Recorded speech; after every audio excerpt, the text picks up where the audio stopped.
Today, we are in the dawn of the age of the Internet of Things. Great lake of information from various domains, connecting smartphones and other digital devices which produce data. While I'm talking to you right now, on the next second, the world will have 41,000 new Facebook posts, 3,600 new photos in Instagram, and on the next minute, there will be a surge of 2 million searches in Google, 204 million emails will be sent, 11,000 professionals will be searched in LinkedIn, and about 571 websites will be created. Data are exploding tremendously in the digital universe. And I think it's fair to say that the fact that you're able to watch this video means you have already flow for you. Yes, you are lucky. You are lucky and privileged to be a member of the digital universe, to witness the data explosion, to be part of the population of who have, because there is a pressing issue about the gulf between those who have ready access to computers and the internet and those who do not. It is a socio-economic concern that involves disparity between those people who have opportunities and skills enabling them to benefit from digital resources, and those who do not have these opportunities and skills. This inequality between individuals, households, businesses, or geographic areas, usually at different socio-economic levels or other demographic categories. This situation is apparent around the world, especially in the Asian and African continent. It is what we call as the digital divide. Now, to give you a big picture of the digital universe, only about 39% of the world's population is able to access the World Wide Web. That translates to about 2.8 out of the 7.1 billion people across the globe.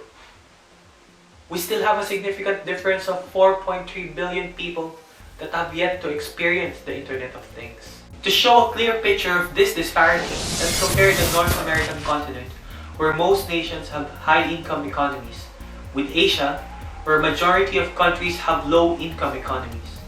There is a significant difference.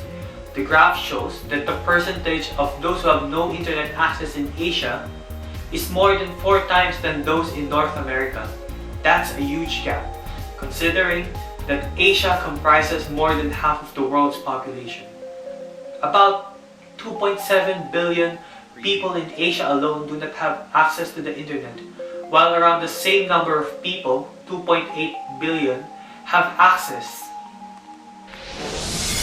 There is a big chunk of the population that is yet to join the digital universe.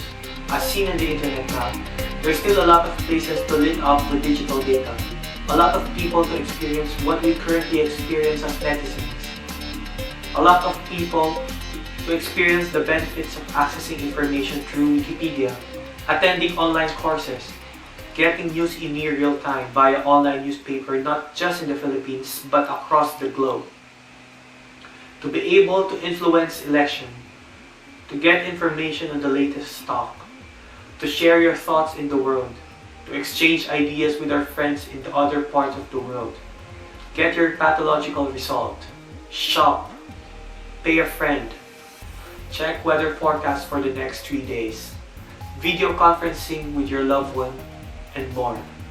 There's a lot of things that our 4.3 billion friends have yet to experience. The endless possibilities, no boundaries, no passport, no visa, just your fingertip to unleash its power. Tim Berners-Lee, the father of World Wide Web, said that internet is an empowering thing for humanity to be connected at high speed and without border. That is why internet access is a human right. This is the reason why last 2011, United Nations released a resolution signed by the members of the United Nations Human Rights Council declaring internet access as a fundamental human right. So, with all this data explosion and powers that internet could bring into the hands of the user, the question is, how can we bridge the gap so that vast majority of people will be able to join the digital universe, to share their ideas, to learn and such? One way to achieve our goal in bridging the divide is to follow the framework of multi-stakeholder partnerships as discussed during the thematic meeting of the International Telecommunications Union last 2005. There should be four main partners that need to contribute to fulfill this goal. First are the international organizations.